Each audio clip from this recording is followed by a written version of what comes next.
Mas a nossa concordância começa a desaparecer quando as pessoas pensam que houve uma manifestação e pronto, não há o que refletir sobre ela.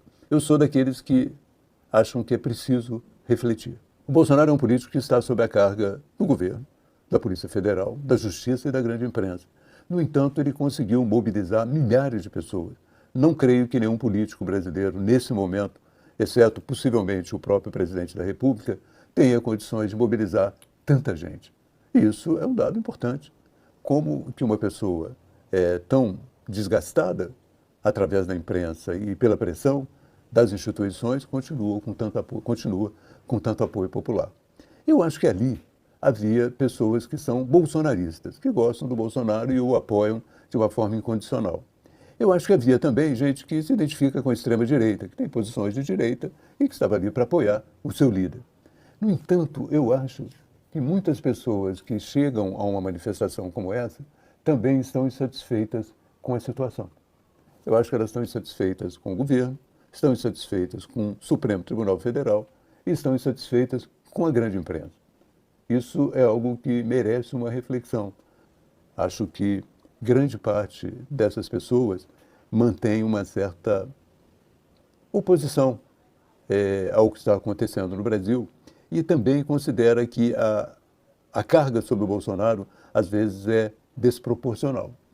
Você vê, por exemplo, que houve no dia da manifestação um episódio perfeitamente evitado. Prenderam um blogueiro português, Sérgio Tavares. O blogueiro é de direita, mas e daí? Né? Prenderam o blogueiro e acabaram elevando o episódio a uma dimensão internacional. Hoje o blogueiro já tem 1 milhão de seguidores, graças, parcialmente, à Polícia Federal Brasileira. Também queriam que o Bolsonaro fosse depor um inquérito sobre uma baleia no interior de São Paulo que ele teria incomodado. Com seu jet ski, ele teria incomodado a baleia. Então, é preciso rever a tática para evitar que esse processo de polarização continue sem que ele seja atenuado. Eu acho que é difícil você romper esse processo de polarização, mas você pode atenuá-lo e você pode corrigir ao longo do caminho erros que são erros que, de uma certa maneira, não só favorecem o Bolsonaro, mas também são erros dispensáveis, independente de favorecerem ou não o Bolsonaro, são erros dispensáveis. Da mesma maneira, eu acho, né, que o Supremo Tribunal Federal tem que tomar muito cuidado. Ele está se preparando para praticamente anistiar a dívida das empresas que fizeram um acordo de leniência no período da Lava Jato.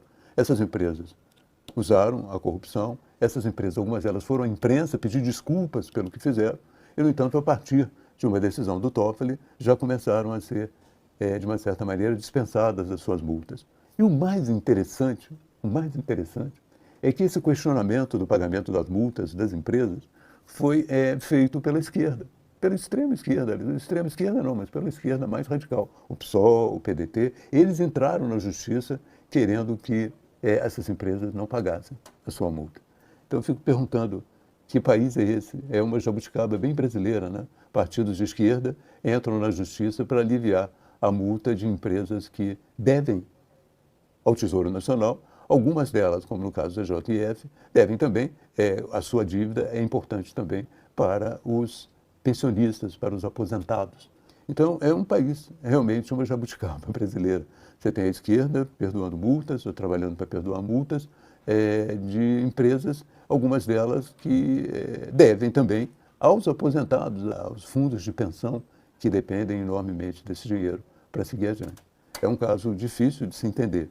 Essas coisas todas fazem com que, não só que exista polarização, eu acho que ela já tem uma base, como eu disse, muito grande na internet, mas elas fazem com que o Bolsonaro consiga, de uma certa maneira, como é um líder que ainda está vivo e que ainda incorpora, de uma certa maneira, uma resistência ao governo que está aí, o Bolsonaro atraia um número de seguidores muito maior do que atrairia, porque ele continua sendo, de uma certa forma, aquilo que ele representou em 2018, uma espécie de catalisador da insatisfação popular com essas instituições, com o governo, com a Polícia Federal, com o Supremo Tribunal Federal, com a imprensa e até com a academia.